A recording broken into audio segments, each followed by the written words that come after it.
श्री शिवाय नमस्तुभ्यम। हर हर महादेव। आप सबको बताया कि कल सोमवार 2 सितंबर के दिन सोमवती अमावस्या का बहुत ही प्यारा सा दिन है। सोमवार के दिन जब अमावस्या आती है तो उसे सोमवती अमावस्या कहा जाता है। और आज की वीडियो में हम आपको सोमवती अमावस्या की बहुत ही सरल पूजा विधि बताने वाले हैं कि आपको पूजा कैसे करनी है और किन किन चीजों की आपको जरूरत पड़ेगी। सोमवती अमावस्या के दिन पीपल के पेड़ की पूजा की जाती है। इस दिन सुहागन स्त्रियां अपने अखंड सौभाग्य के लिए और घर में अन्न धन के लिए, सुख और समृद्धि के लिए इस दिन व्रत रखती हैं। कुछ महिलाएं रात्रि को चंद्रमा को अर्घ देकर अपने व्रत का पारण करती हैं, यानी कि रात्रि तक व्रत रखती है। और कुछ महिलाएं सुबह पूजा पाठ करने के बाद अपने व्रत का पारण कर लेती है, यानी कि पूजा से पहले आपको कुछ भी नहीं खाना है, कुछ भी नहीं खाया जाता और व्रत का पारण पूजा के बाद ही किया जाए। तो आज की वीडियो में हम आपको बताएंगे कि व्रत के पारण का सही समय क्या है और कब आपको पारण करना चाहिए। तो सोमवती अमावस्या के दिन आपको ब्रह्म मुहूर्त में उठना है, उठकर आपको स्नान कर लेना है और सुबह सुबह आपको जाना है पीपल वृक्ष के पेड़ के पास। देखिए, साथ में हम आपको सामग्री बताते जाएंगे और पूजा कैसे करनी है वो बताते जाएंगे। तो आप सामग्री नोट करें और पूजा की विधि ध्यान से समझें। अगर आपको वीडियो अच्छी लगती है और अगर आप महादेव के सच्चे भक्त हैं, महादेव की कृपा प्राप्त करना चाहते हैं, चैनल को सब्सक्राइब करके कमेंट बॉक्स में हर हर महादेव जरूर लिखें। तो आपको सोमवती अमावस्या के दिन सुबह सुबह जाना है पीपल वृक्ष के पेड़ के पास। अगर आपके घर के आसपास पीपल वृक्ष का पेड़ है तो आप वहां जाएं। अगर आपके घर के आसपास पीपल का पेड़ नहीं है तो फिर आप मंदिर में चले जाएं। मंदिर में पीपल का पेड़ तो अवश्य ही होता है।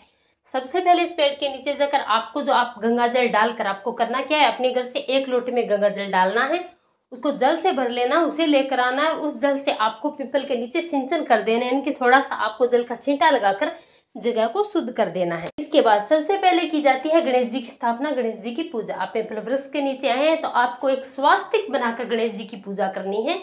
स्वास्तिक के रूप में आपको गणेश जी को मान लेना और ये स्वास्तिक आपको अपने घर से हल्दी लानी है और उसी हल्दी से आपको एक स्वास्तिक बना लेना है। अब आपको इसी स्वास्तिक पर थोड़े से अक्षत के दाने यानी कि चावल के दाने डाल देने हैं।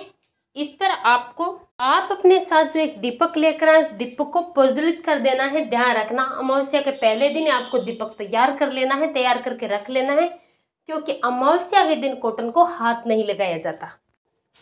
अब आपको इस दीपक को प्रज्वलित कर देना है। इसके बाद आपको रोली से यानी कि कुमकुम से इस दीपक पर आपको तिलक करना है। इसके बाद आपको पीपल के वृक्ष पर भी आपको तिलक करना है और पीपल वृक्ष की जड़ में उस तिलक पर आपको थोड़े से अक्षत के दाने भी समर्पित कर देने हैं। अब वस्त्र स्वरूप आपको कलावा समर्पित करना है, आप चाहे तो चुनरी भी समर्पित कर सकते हैं।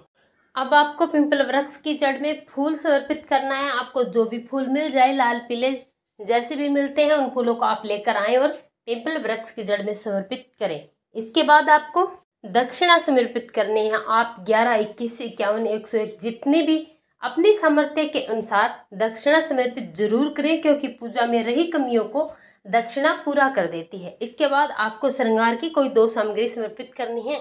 आप चाहे तो ज़्यादा चीज़ें भी समर्पित कर सकते हैं। श्रृंगार की लाल सामग्री आपको समर्पित करनी है, जैसे चूड़ी, बिंदी, लिपस्टिक, रोली, कुछ भी आप समर्पित कीजिए, लेकिन 2 सामग्री श्रृंगार की आप पीपल वृक्ष के नीचे समर्पित जरूर करें। अपनी पूजा में इन 2 चीज़ों को जरूर रखें।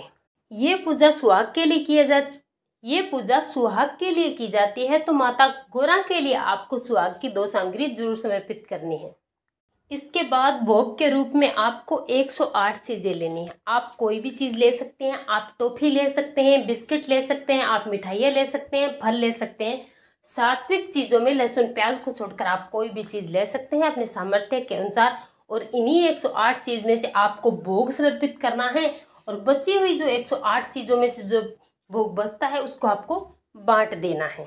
और इतना करने के बाद आपको सोमवती अमावस्या की कथा सुननी है। अमावस्या के दिन अमावस्या की कथा सुनी जाती है और सोमवती अमावस्या के दिन सोमवती अमावस्या की कथा सुनी जाती है। तो इस बार सोमवती अमावस्या है, आप सोमवती अमावस्या की कथा सुने। इसके लिए आपको अपने सीधे हाथ में थोड़े से चावल लेने हैं, आपको फूल लेनी है, फूल की पत्तियां लेनी है अपने सीधे हाथ में, और अपने पास 1 लोटा शुद्ध जल रखना है। और इसके बाद आपको कथा सुननी है। इस दिन सोमादोबन की कथा सुनी जाती है, तो आपको ये कथा वाली वीडियो अलग से मिल जाएगी, आप उस वीडियो को जरूर देखें। वही कथा आपको सुनाई जाएगी जो सोमवती अमावस्या के दिन पौराणिक कथाओं में आती है और सुनी जाती है। कथा सुनने के बाद अपने हाथ में जो अक्षत और फूल है उनको पेड़ की जड़ में समर्पित करना है। समर्पित करने के बाद आपको कच्चा सूत लेना है या फिर आपको कलावा लेना है। इससे आपको 108 बार पीपल वृक्ष के पेड़ की परिक्रमा करनी है। परिक्रमा आपको कच्चे सूत या कलावा के धागे से ही करनी है। आपको थोड़ा सा अटका देना है। अटकाने के बाद आपको 108 परिक्रमा करनी है और 108 बारी आपको धागा लपेटना है। अगर आप 108 परिक्रमा करने में समर्थ नहीं है तो आप कम से कम 11 परिक्रमा तो जरूर करें। करने के बाद आपको जो दीपक आपने रखा है उससे आपको आरती करनी है। आरती आपको घड़ी की क्लॉकवाइज दिशा में करनी है और जो आपने परिक्रमा की थी वही आपको घड़ी की सही दिशा में ही करनी है। आरती करने के बाद आपको पूजा में रही कमियों के लिए क्षमा याचना करनी है। इसके बाद आपकी जो भी मनोकामना है, जो भी आपके जिनमें परेशानियां, उनको बोलते अपनी मनोकामना को करते हुए आपको अपनी प्रार्थना करनी है। और हाँ, एक बात का ध्यान रखें, आपको अपना नाम और गोत्र जरूर बोलना है।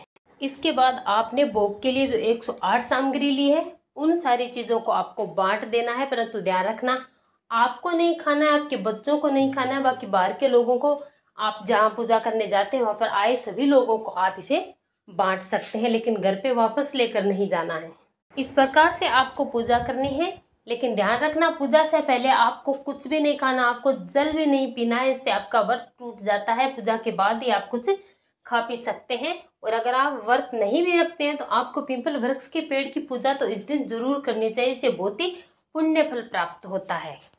और अगर आपके घर के आसपास पीपल वृक्ष का पेड़ नहीं है तो फिर आप तुलसी माता के पेड़ की पूजा भी कर सकते हैं। तुलसी माता के पेड़ की पूजा भी वैसे ही दीपक जलाकर जैसे हर रोज आप करते हैं वैसे ही आपको करनी है। और सोमवती अमावस्या के दिन आप कथा जरूर सुनना। कथा से ही व्रत पूर्ण माना जाता है। और अगर आप व्रत नहीं भी करते हैं तो आपको कथा जरूर सुननी चाहिए। व्रत से अधिक फल भी कथा का होता है, तो आप कथा जरूर सुनाएं। और कथा की वीडियो भी हमारे चैनल पर आने वाली है, तो आप उससे